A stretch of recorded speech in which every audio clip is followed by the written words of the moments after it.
Hey everyone, I'm Mind, and welcome back to another Q&A video. You guys left me your questions on my community tab post, and now I'm going to go through the ones that were most liked and my favorites, and answer them. If you want your questions answered in my next Q&A video, look out for my community tab post that I'll be making in a couple of days. I make a community tab post asking for questions, and then you guys can leave your questions and like your favorite questions, and whichever ones get the most likes I will definitely answer, and then I'll answer a few other ones too, just if I like the question they're asking. But yeah, let's get started, shall we? Why do you believe Ninjago has been able to be around for 10 plus years? Is it the sets, ideas behind the ninja theme, minifigures, lore?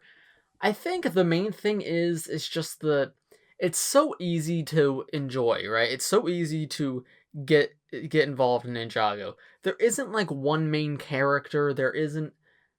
Number one, the sets are super affordable, right? You can get there's always like $10 sets that you can get on shelves at all time. Not every wave has super cheap sets, but like Prime Empire, if you count the arcade pods, had four $10 sets, and you could get four of the five ninja included in that wave for $10. So just the accessibility of it is nice. And then I think the whole branding of having six main characters, right? You have the six ninja. I think it just leads to success because with something like Star Wars or even the new Monkey Kid, right? With Monkey Kid, yeah, there's multiple characters, but the Monkey Kid is still the main character. So, like, kids aren't necessarily able to latch onto it as easily because, like, yeah, you can enjoy the show, but like, I don't know. I just remember as a kid liking that. Like, I didn't have all the ninja as a kid. I had like Zane and maybe Cole and Jay. I think. I don't think I had Kai originally. But my best friend's favorite ninja was Kai, and we would like go over each other's house, and I would play as Zane, and he would play as Kai. And because in the show, right, like, yeah, each season has its own focus, but every character is a main character, so I think that allows kids to pick their favorites, and it allows like the sets to succeed. And another thing is just the Ninjago sets for the past like at least 3-4 years have been an amazing value. Like, you'll get double the pieces in a Ninjago set that you would in a city set for the same price, and that's worth something. People care about affordability and value for their money. And even like adult fans of LEGO who aren't fans of Ninjago, Ninjago always has like really intricate and interesting builds. Like, I know Ninjago City is regarded to be like one of the best sets ever, so it allows for a lot of success for the theme, and I think that's what's really behind Ninjago's success. It's just the accessibility, the variety too. Like, it stays fresh. It's not the same thing over and over again, especially recently. Like, the past three waves have been entirely different. We had an Arctic theme, we had like an Egyptian like Pharaoh's Quest sort of theme, we had a futuristic video game theme, and then we had a castle theme, and those were all under Ninjago, and I think those kind of things keep it fresh, right? And then the show, obviously, it's on Netflix, and a lot of kids enjoy it, and I think that's a big reason why it's successful too. Hey, Mon, do you have any other hobbies besides LEGO and Pokemon? Also, do you play any instruments? I used to play both drums and piano until like 8th grade when I stopped. But other hobbies, I mean, I don't know. I said in my other video, I play Minecraft with my girlfriend quite a bit, and I go for walks a lot. I've been working out a lot throughout quarantine. I play Pokemon Go, which I guess is different from Pokemon maybe, but I enjoy Pokemon Go. But no, this is me. This is what I do. Obviously, the Lego is a very big thing that I do, but yeah, this is what I do. I also enjoy, I mean, a lot of you probably know about my Instagram Bricks by Mine. I enjoy taking and editing photos and creating Instagram posts for them. So yeah, that's what I do. What kind of legacy sets would I like to see? I've answered this before, so I'm not going to answer that again. But the reason I picked this question out was, well, because it was liked, but also because I like the next three questions. Would you like to see Pythor again in another season?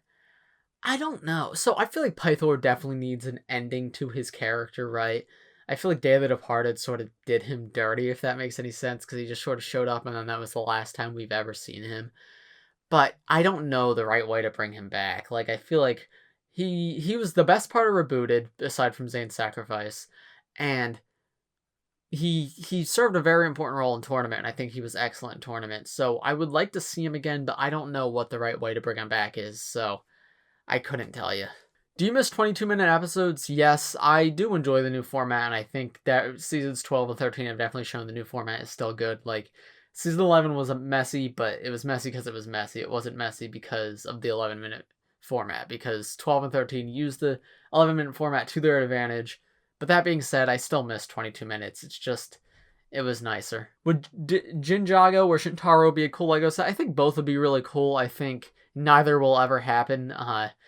Because Ninjago was only in the show for like literally 5 minutes of an episode, and Shintaro was a big part of this season, but obviously the season is over. We did not get a set, so unless there's a secret D2C set that's coming out soon, which there's not, we're never gonna get Shintaro, but I think it would be an awesome set, and it could come with all of the, like, King Vangelis in his normal robes, and a bunch of the guards, and it would look really cool. And maybe even Vanya in her dress, but that unfortunately does not seem very likely. Maybe someone can make a LEGO Ideas project, and I will advertise it on my YouTube channel. Oh, speaking of King Vangelis, would you like to see winged people in King Vangelis in LEGO form? If so, what kind of set? I think I think a Shintaro set would be really cool, but smaller scale, even doing like a throne room, like sort of like the throne room showdown from Hunted, just a set of that size that came with King Vangelis, maybe 2 guards, Vanya, and like one of the ninja, maybe Cole, or just put Wu in another set, right? Just give us another way to get yeah, just give us another way to get a few of the ninja, and just give us the guards in like one of those minifigure pack sets, because this wave did not have any minifigure packs, which I love the minifigure pack sets, like the $20 to $30 sets that come with 5 or more figures. Those sets are excellent. They always have been, and I can't wait till we get another one. Do I have any must-buy sets of the new wave? I made a whole video about this, of what sets I think you should buy, so you can go click the card in the top right corner if you want to see that. But, like, just real quick, but if you have, like, no budget, right, like, you can just get whatever you want, I'd say the Skull Sorcerer's Dungeons is one of the most incredible sets I've ever gotten, and I'm just now realizing one of my eyes is light, the other one's in shadow. What if I turn this off? That looks so much better. I'm sorry I looked like that.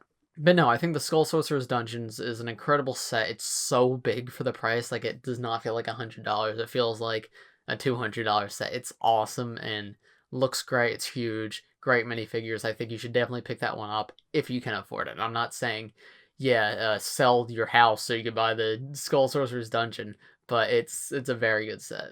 Why don't you like Moro? I feel like I've had someone comment that before, and I never said I didn't like Moro. I do like Moro. He's probably my 3rd or 4th favorite villain. It's Harumi, Garmadon, Pythor maybe, and then Moro. I think he's one of the best villains we've ever had. He's one of those villains who is like deeper and more interesting than the average villain, right? He's not just I'm evil to be evil. He's got a very compelling backstory that makes him really interesting.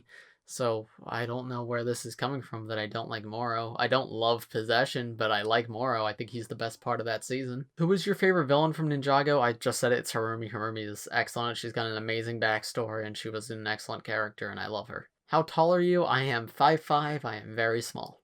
In your channel art, you have yourself and someone else, a girl. Who is it? That is a LEGO version of my girlfriend, because I care about her, so I featured her in my channel art. Cute. Go ahead and call me a simp in the comments. Hey, bye. Okay. I don't get that. This is the second time I've had someone call me bye. Like, I get people calling me bricks. And even though, like, it's Mind. I am Mind. Hello. Hey, everyone, Mind here, right? That's my intro. But this is the second time I've been called bye, which is strange to me. Maybe it's a language barrier or something. Though your English is pretty good, so if it is a language barrier, good job. But, my name is not Bye, my name is Mind.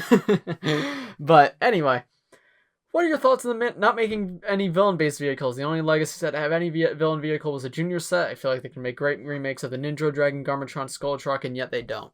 I think the fact of it is ninja vehicles sell better, so that's what they do. But I would love at least some Legacy villain vehicles. I would love some more snake vehicles. Even if they gave us the snake train that we were supposed to get that was canceled, right? If they remade that, that would be awesome. I love the Serpentine vehicles. They're my favorite. I have every one except for the Wrecking Ball, which maybe I should get at some point.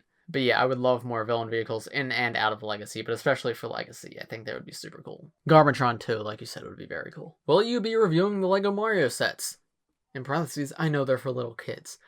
Yes, some of them. At least the starter set and like 1 or 2 other sets. I am going to be picking up, but obviously the entire line is very expensive, and as you said, I'm not the target audience, so I'm not going to get a ton of them. But I'm definitely getting the starter set, and I'll probably get 1 or 2 others, and then a few of the blind bags. So yes, I will be reviewing. Once I get them, I will be reviewing them. That probably won't be till like mid-August, early September, though. What made you pick this profile picture that you have on YouTube? Also, your favorite Ninjago episode ever? My profile picture, now so I saw some people comment this before. Why doesn't my profile picture look like me? Obviously, I do not have big spiky hair like my sigfig does in my profile picture. That essentially is an old Instagram joke. Because you may or may not know, I was in the LEGO Instagram community for many, many years. I've been there since I was 12 years old in 2014. And there was this joke that every AFOL, like every adult LEGO page, used that hair for their sigfig. We called it the hedgehog hair, and like most of the adult pages had that hair for their sigfig. And me and my friends found that really funny, so I always used to joke, the year I turn 18, I'll change my sigfig's hair to have that. So this year I turned 18, so that is currently my sigfig's hair. It's not permanent. I will probably change it back to what it was pretty soon. And when I do, the hair that I do use is the original Cole hair, like Cole's original design, his hair in reddish brown. That was my sigfig's actual hair, but I'm using the spiky hair right now because I found it funny. Favorite Ninjago episode ever? I'm not good at like knowing episode names off the top of my head, but I really like. Well, the episode with Harumi's backstory is great just for Harumi's backstory. The episode in SOG of where they're like on the bounty and Samurai X is taken over by the SOG and she attacks, and then the bounty is falling and Nia has to use the rain to like lift it up. The lighting was beautiful and the direction was beautiful in that episode. That's one of my favorite episodes of all time. But I don't know if that's my absolute favorite. I'd have to go back and watch them and like remember every episode's name, but yeah, it's one of my favorites. Also, a classic episode, I like TikTok, where Zane discovers his true potential. That's a great episode, too. What characters from Season 13 do you want made into figures? Okay, I talked about this a little bit in the Woo Crew podcast. If you want to check that out, go check it out here. Please do. Please watch my podcast. But my main ones I want are, the winged guys would be cool, but I think that's very unlikely. But of like realistic characters I'd like to get, I would love the Upply. I think they would work perfectly as a one of those minifigure sets, like we got the Golden Zane minifigure set earlier this year. I think the 3 Upply and Adam as the build would be a great minifigure set. I would love them. And then I would like the Queen of the Months and the Chancellor of the Geckles, and I don't mean Kai and Nia, I mean the actual Geckles and Months person. I forget their names. I do not remember their names, but the Queen and the Chancellor would be very cool. I would also like just more Geckles and Months that are different from the ones we got in the sets, but if we got the Chancellor and the Queen, I would be happy.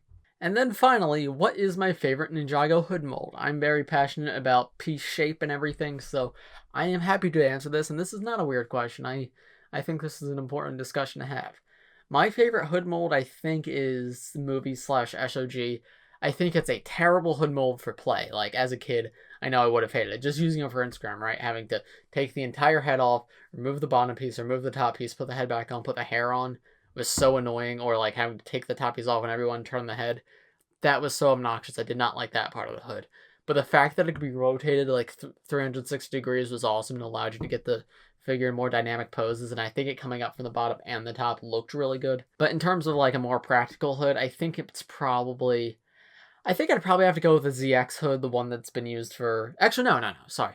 I think I'll go with the one that was introduced for Possession, and then was reused for Day of the Departed and Skybound and Hands of Time. I think that one is probably the best otherwise. Though the new one's good, and so is the ZX. They're all pretty good except for the original. The original one's not that great, but movie's definitely my favorite, but it's not very good for play. But yeah, I think that's gonna do it for today's video. If you enjoyed, please press like and subscribe if you're new. I do LEGO videos like this every single day, so if you subscribe, you'll be the first to see them. As I said earlier, stay tuned for a community tab post for you guys to leave your questions for the next video. But until then, I will see you next time.